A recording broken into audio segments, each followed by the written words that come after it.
Welcome to Keep What You Earn, your judgment and jargon-free zone for entrepreneurs of all levels. Get ready to learn how to scale your business, save money in taxes, and create a business that grows your wealth. If it feels like the financial side of business is like eating your vegetables, well then think of this podcast as the ranch dressing to make the process a little more enjoyable.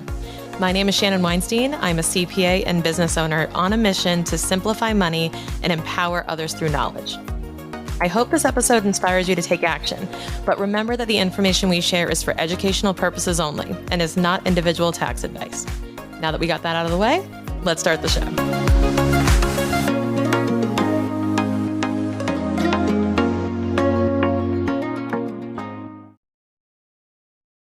I've seen so many business owners invest in their expertise, invest in technical skill, invest in strategy. But then when they show up as an expert, when they're speaking, when they're engaging with their audience, there's just a lack of connection. And that's something that sometimes can't be bought. When you're not connecting with your audience, you're missing out on delivering your message, no matter how great it is. And no matter how great your expertise is, if you can't communicate it, what's the value of it? And that's what I'm going to unpack today with today's guest, Phil Lashley. Now, Phil is a creative consultant and a visual storyteller committed to using visuals to help communicators and innovative teams make their ideas come alive, be better understood, and more importantly, be remembered. We're going to talk about how to become more memorable, make a better impression using the power of visual storytelling, but also how to apply this in your keynote speeches, in your social media, in your messaging, so that you can get your message heard and more importantly, understood by more people. Let's hear from Phil. Hey, Phil, welcome to the show. Hey, thanks for having me. Of course. Could you just say hello to everybody listening and let them know who you are? Hey, everybody. Thanks for joining. My name is Phil Lashley. I'm originally from Barbados, residing in Florida most of the time, or currently, at the time of this recording, a digital nomad here with my wife. So we're in Antigua, Guatemala right now. And I am a visual storyteller. I like to phrase my title like that. It came a long way from motion graphics designer to art director and a lot of names that were just confusing people. So visual storyteller is kind of like where I'm stuck at right now. I love that. I actually love how that articulates it, because I think if there's one thing that I personally have struggled with, or most of our entrepreneurs listening, it's probably adding visuals to anything and telling stories. So I think this is going to be a really valuable episode for everyone. Nice. Could you just share with us why you became a visual storyteller and why you're so passionate about it? Sure. Well, I'll start by saying motion graphics design. That's the official thing that I was fortunate to go to art school and build a career helping just small studios, large studios, a piece of in the entertainment industry, tech, creative ministry, a wide range of clients just as a motion graphics designer, until one day it just hit me. I'm not really fulfilled just taking the direction when I have so many ideas that just are left, just not executed. So I had to make a decision if to keep doing motion design as a traditional art form or instead flipping it and using it instead. So that took me on a quest to really understand what problem motion design was solving. And it led me down this rabbit trail of rephrasing how I even refer to myself. So a lot of self-discovery, a lot of trying to understand who I'm serving. Visual storytelling just rose to the top. Absolutely. And so how would you describe who it is that you serve? Who are the primary people that you're trying to solve the problem for? Yeah. This would be a mission-driven communicator, right? Who is busy, which is a lot of people. Yeah. And I'm helping them to express their ideas visually so that they can essentially communicate faster and ultimately be remembered. Yeah. What comes to mind when you mention that, Phil, is I just think of the solution to the boring ass PowerPoint presentations and the slides that they're reading out loud and the bullet points they're just narrating and they're looking at and they're just reading what's on the thing. I'm like, I can read. I know. I don't need the narrator. I just feel like our whole society, especially corporate America, has just defaulted into this idea of visually representing a presentation or an idea is literally writing it out or literally saying the things and using jargon and using technical language. How are you reframing that? And do you agree that this is kind of like the default operation? And talk to me about how you're trying to maybe change that or shift the perspective a little bit on how to storytell visually. Yeah. Yeah. It is the default. It is the default for sure. And I think to add to that, the noise that is everybody's experiencing, the overall of social media in particular, it is all about trying to stand out and as a first step and ultimately be remembered. So where I'm coming in, the angle I'm taking is I realize that people connect to things that move them emotionally from that point of view. And from there, you create visuals that represent the ideas and the concepts. Yeah, I think a lot of it is it's emotionally driven. I think that people will remember what's the Maya Angelou quote? They will remember how you made them feel. How you made them As feel. opposed to what you Exactly. said or what you did. And that really resonates too, because I think with speaking, let's just call it like keynote speeches and presentations, workshops. I think the most memorable ones were where I felt, whether I felt attacked or like Yeah, seen, heard, I felt like, oh my God, like they see me, they understand me, or I feel like they're talking exactly. about me or talking at me or talking, like trying to speak to me. And when you really feel like they get you, that's when I think you make Hmm. the most impact. Do you agree? Yes, the connection is a real connection as for whether it's a virtual or in person, actually. You think, and anyone listen to this, like you think back at the best or the most memorable movie, book, audiobook, podcast, even when is that connection, something that grab you emotionally? Those are the things that rise to the top of your memory. And you could even recall and tell somebody else and share, oh, check out this episode. It was about Jasmine Star, the emotional connection. And the Yeah. only way to really do that is through story. Nobody argues with that, is scientifically proven. So I'm just riding the wave of just maximizing story as a vehicle really to Yeah. help speakers be remembered. Yeah. And it's funny you bring up Jasmine Star. We were talking before we hit record, guys, that Phil had listened to that episode with Jasmine and was talking about it. So that's why he brought that up. But so you mentioned making them memorable, making them unforgettable. I know you have a sort of framework or method around this. And I want to share a Yes. couple of the points from that you think are really impactful, because the key thing is with like motion capture, like motion graphics, it sounds very technical, very scientific. It's just like, oh yeah, that's something that somebody does. It's more of a skill. Right. But I feel like there's a true impact made when, like you articulated, visual storyteller. How does someone become an effective storyteller to you using your framework? Right. The framework is called the F.R.A.M.E method. And essentially I created it because I just noticed a lot of patterns with a lot of my favorite clients in the past.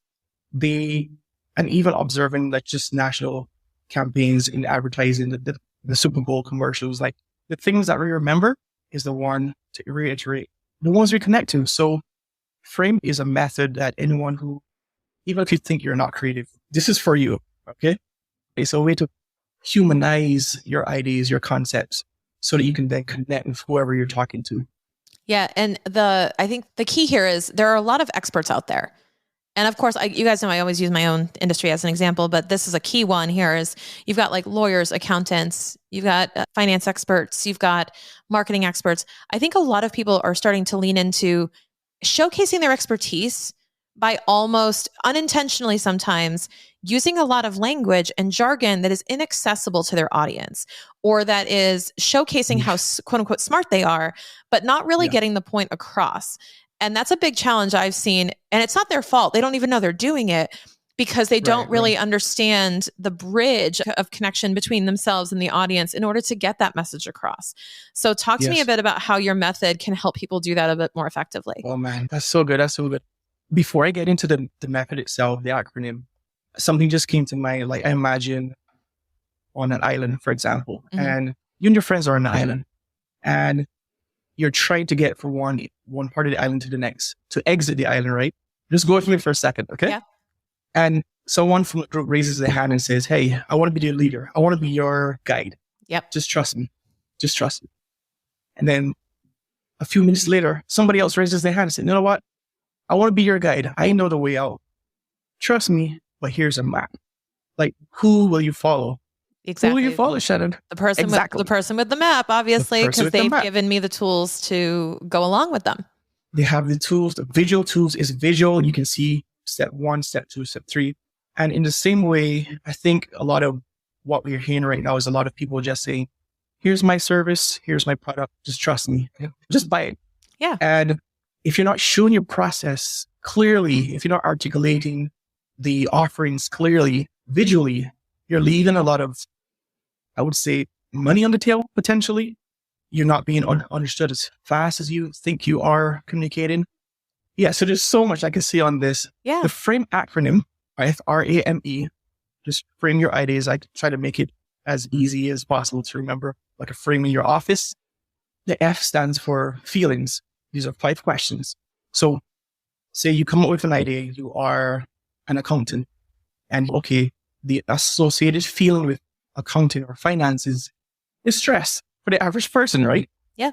So here Shannon comes along and say, okay, maybe what feelings do I want to reimagine here? What are the feelings I want my potential customers to feel when they see or hear me, or when it comes to tax season, right? Yeah. From overwhelm, maybe trust, maybe a little joy, maybe excitement. So that right there is a start, is a foundation for you to start rethinking creatively. How can you make something that is stressful more enjoyable? Mm-hmm. Might be a nightmare to do, might be a very difficult to do in this exam analogy. Okay, let's go to the R. The R is a relatable concept. Okay. And this is where we tap into visual metaphors, any stories that are commonly understood already. You're going for what is already known, what is popular. I know this is what the area I know, but this is a really tough, it's tough for us accountants to get messages across. We speak different languages than y'all. It's really hard. But I think that with this show, I think you guys can already tell, you know how much I love my freaking analogies. That's part of what we're doing here. So like Phil is correct. This does work. But I think that if you have a profession where you are commonly misunderstood because you feel so distant in the language from your ideal client, this will apply to you. So let's use my example. Yeah, relatability for sure.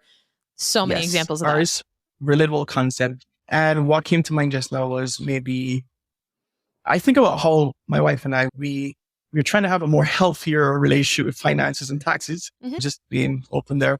But we treat our tax person like a laundromat. So for example, we just take our receipts and everything and just drop them off, and we just pass them off. They do their thing. The machines do their thing, and we come back and we collect them, and maybe a few items are missing. The clothes are damaged. So it's like we're losing. Whereas someone who wants to have a more concierge service, maybe your service, you're saying, don't go to a laundromat. I'll come to your house and teach you how to wash your clothes in a proper way. Yeah. That way it's more hands-on, there's a more elevated experience, and you have all your pieces. Keep what you earn could naturally flow out of that, where you're not losing anything. Yeah. You're not losing your clothes at the neighborhood. So that was just an example of how something that's related, you can use it as a vehicle to communicate what you're trying to say better. Exactly. So yeah. It's all about the story you're telling in it, if they can see themselves in the story. Yes. And the example, guys, we already used this example. You heard it in the intro. I always say this podcast, if the financial side of business is like eating your broccoli, well, then this is the ranch dressing to make the process a little more enjoyable. And people will understand that. My fellow like Gen X millennials will go, yeah, and Velveeta. I love that example. Yes. But it's like, if we go, yeah, like I get that.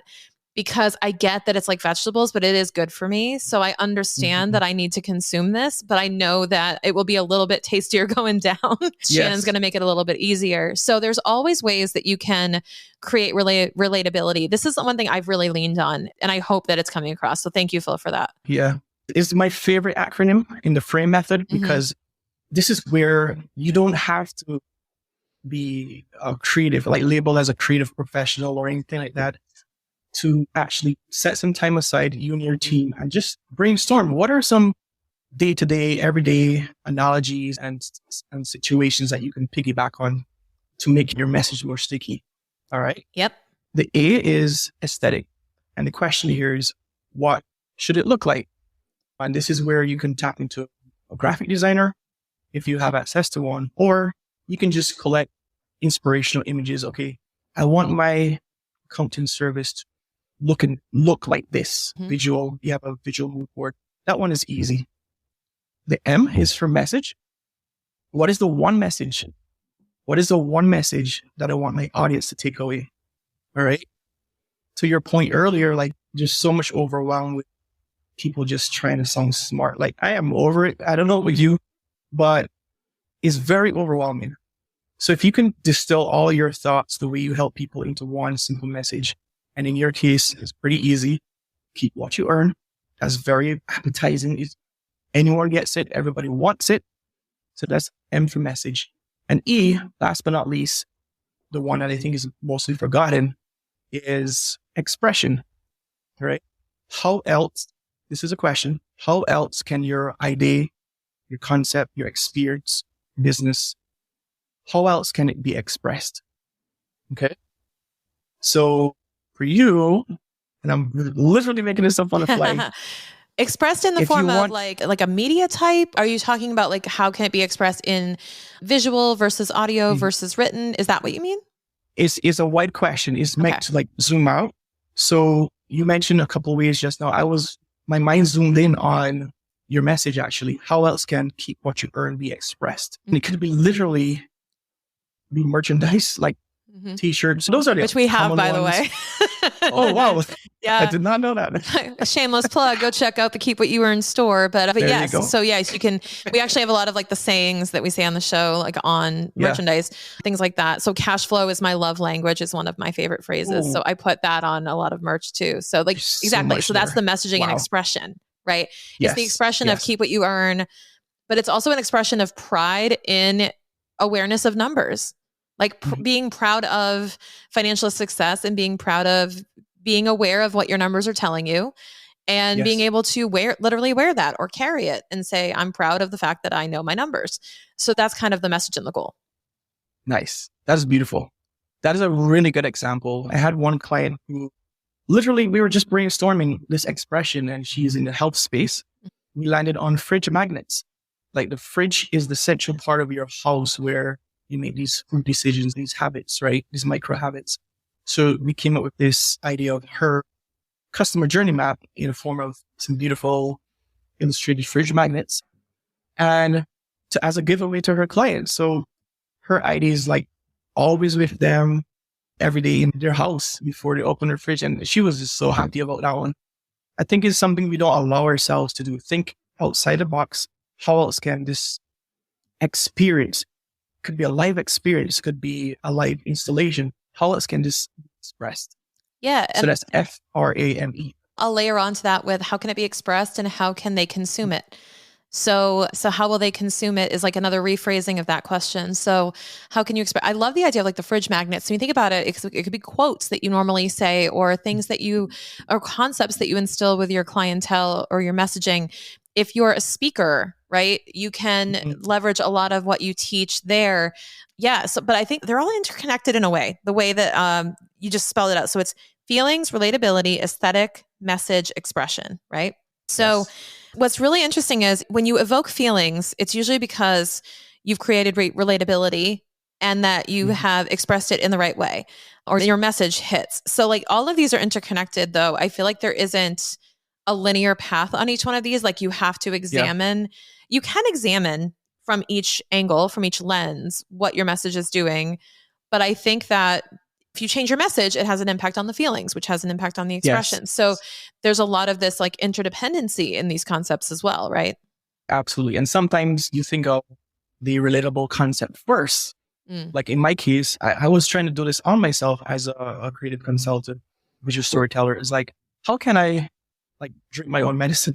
So literally here in Antigua, Guatemala, we went to dinner, my wife and I, and this is where the idea came. Like we went to this restaurant, it was brand new, award-winning chef, and we didn't know at the time, but because we like to eat dinner early, there was nobody else in the restaurant. The culture here is like late dinner. Same. We are early dinners. Yeah. So the chef came out and literally picked the food from the garden of the restaurant, told us exactly what we were getting, the local culture, information about who the food was sourced from. And he created this concierge experience around food. Now, if we had gone to another restaurant and they never gave us that experience, it wouldn't connect as much for us. Like, we will always remember the chef and the food and the restaurant and easily talk about it. So I kind of equate myself to a chef Mm-hmm. and I'm working with thought leaders, speakers, authors, sales experts and stuff. And I'm taking their content and I'm educating them on how they can serve their dishes to their clients. So it's sticky. It's sticky. I love it. I love seeing my clients respond to it. And yeah, I hope someone listening can, even if they pick one of the questions, what is the one message? What's the feeling, the core feeling? I think you would be miles ahead of most people. Yeah, I agree. And it's applicable in so many ways, just in communicating any idea, even within your team, even outside, internally, Yes. externally. And I think a key to this is understanding that no matter how much of an expert you are in what it is you do. So I know a lot of folks, especially in my industries like finance, even tech and law and the sciences, they go, I know a crap ton about what I talk about. I'm an expert, and people will flock to listen to you talk and give a workshop or something because you're known as an expert in your industry. But I think that what lacks a lot of the time is that idea of connection, the conscious effort to connect. I think that is what's missing, because people can get up on stage and you think that you get invited to speak and you're going to be tempted to say, hi, my name is so, and like dive into the material. Like you just go right into the thing. Like, talk about the impact though, Phil, of storytelling and why. I know you chose that word storytelling, and I know how powerful that is. How much does storytelling factor into success with your method? Yeah. So in my interactions with my clients, what I'm trying to do is, first things first, before we even get to the F.R.A.M.E method, we look at what I call the story gaps, right? And this is essentially the difference or the distance between where you are and where your clients are. And you think you're communicating something, but are they receiving it? That distance there is the story gap. So what I'm trying to do is to encourage clients to have what I call a strategic brand narrative. It's a word that is thrown around loosely, but it's really simple and it's really powerful. Like, it's not a slogan. It's not a motto. It's a simple story that has a little bit of conflict, a little bit of resolution, where your customers, your clients, your audiences are inserted there and you are inserted at the end as a solution. So for example, accounting, we know the challenge is stressful. It's just overwhelming. Yep. So imagine you as, I think you had an analogy of broccoli and... Yeah, the broccoli and the ranch dressing. Yeah. Let's go with that one. Yeah. That is hard to forget. If you come up with a succinct sentence where you're seeing, okay, this is a struggle. We eat vegetables. Most people do, I guess. And we are that ranch dressing to your salad. We start there. It has a conflict or tension, like I call it. That's the secret sauce in any story. And the resolution is a healthy lifestyle in all of the benefits. That is how I approach it. That's how I get clients to be on board, by helping them with this little story first. Then we apply the F.R.A.M.E method on top of it. Great. And story's very powerful. Like, yeah, I'm still blown away. Like, I'm researching it. I'm trying to understand it from a neurological science. Yeah. Neurological. There you go. Point of view. I'm talking to scientists and stuff, and just to get data and really understand what we're dealing with, because it is a word that is thrown around a lot. But I do think it could be simplified. I'm trying to do that, to connect the dots between clients and who they're serving. Yeah. And let's talk for a minute about maybe some of the wins you've experienced with your clients, or how they have utilized this method successfully in their own work, whether it be teaching, speaking, writing. Do you have any examples to share with us on some client success stories? Yeah, sure. What I can do, I'll put in the link below in the description. I can have a direct link for your audience as to an example showing a before and after. Maybe that will be helpful. Definitely. Yeah. But there is a doctor that comes to mind first, and she is really passionate about empowering females to take ownership of their health journey, right? And when she came to me, she had just a Word document with, it was messy and it should be messy at the beginning. She was trying to create a framework that she can easily communicate her customer journey map. Now, this is a subject that is really, there's a lot of feeling and mixed emotions about it. People are going through hurt, frustration, and she wanted to make it approachable and easy digestible, friendly, warm, Right. those feelings. So we applied the F.R.A.M.E method and we took it from these bullet points as a customer journey, the typical circles with the numbers, and translated that to a literal avatar. We call it the hero girl. Mm-hmm. There's a character you'll see in the video, in the link below. She is experiencing the journey through different phases of a trail, a park, a walk in the park, if you will. And at each touch point, there are these pillars or pillar points or the chapters of the book, the modules of the course. My client was cleverly using this as a way of revealing information, but in a really relatable way. So you will see a trail. You see the girl experiencing moments of doubt. She's stopping. She's looking at the signs left or right, like which direction to go. Then she's going again. She's going up on a hill. You can see the sun in the distance. She's back down in a valley. There's a little wolf behind the bushes. It's a journey. It's an adventure. And my client was able to bring a little humanity and even a little childlikeness, a little imagination into something that is normally structured and not easy to talk about. Yeah, that's a great example because I think that, guys, what I want you to take away from this is it doesn't have to be so literal. Right. Like, it doesn't have to be so literal. Like, you think, okay, she's going to take her on a health journey. I love that you just took us to a place where it was a girl walking through a park. It's like, what the hell does that have to do with women's empowerment in the healthcare system?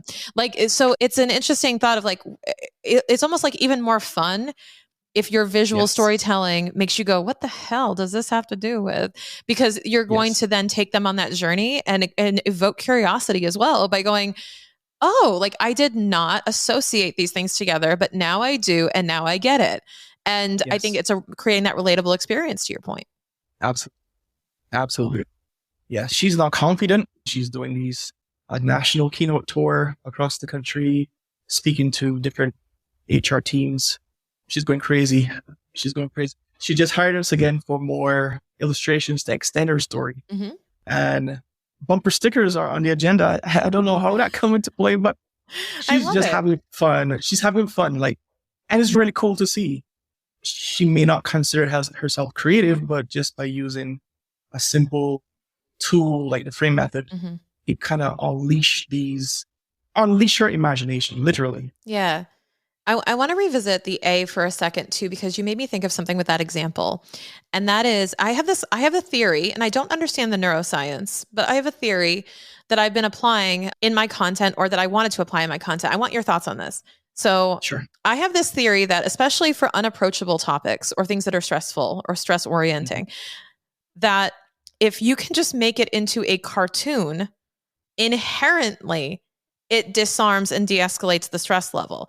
But here's why I think that. Because we were raised as children, as Gen Xers and millennials, we were basically raised by cartoons, at least in America. Like we grew up like learning all these moral and ethical rules of life from cartoon characters. And there were villains and heroes in the form of cartoon characters.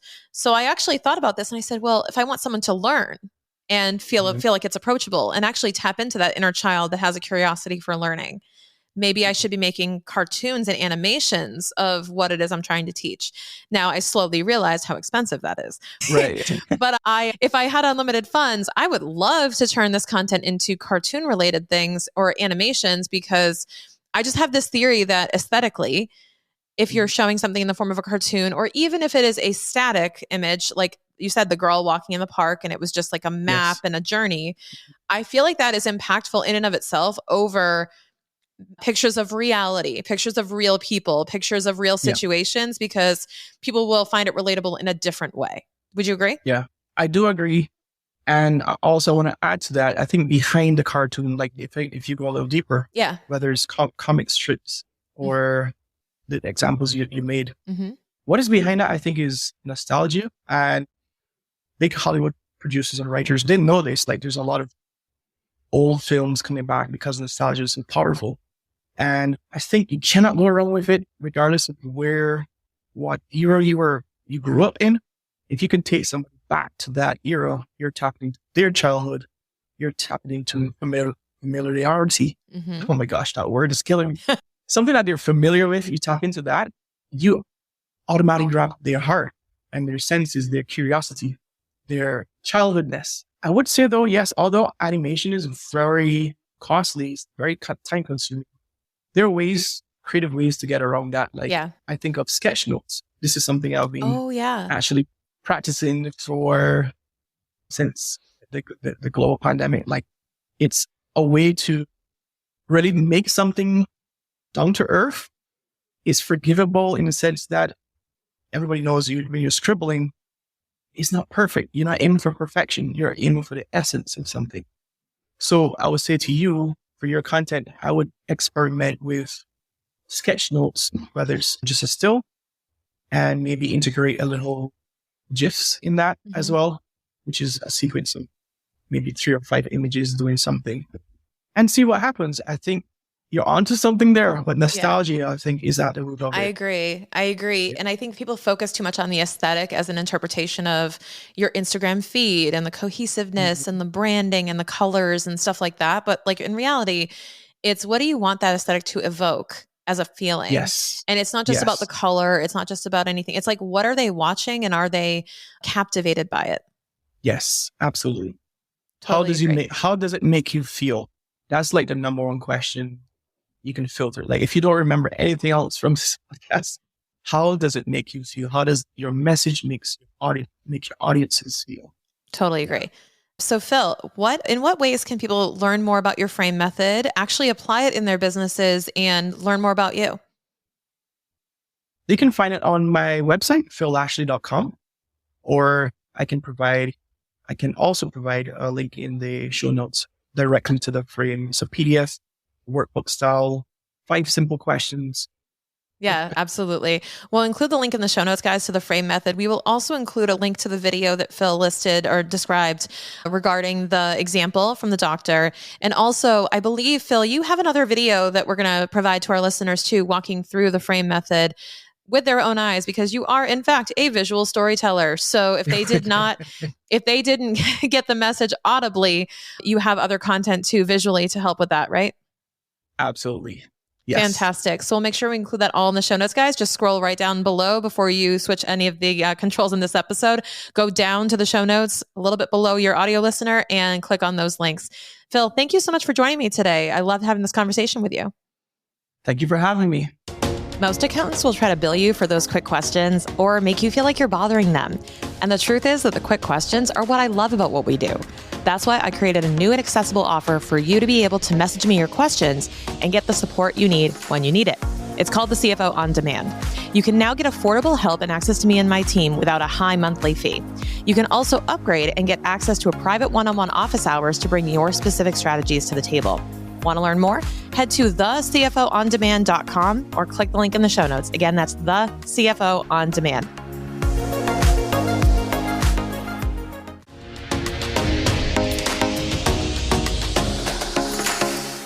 Thank you so much for listening. If you enjoyed this episode, please leave a rating and review on your podcast platform. This small action goes a long way for podcasters to get our message heard by more business owners just like you. Be sure to check out the show notes for links to information about our guests and ways to get in touch with me. We'll see you on the next episode.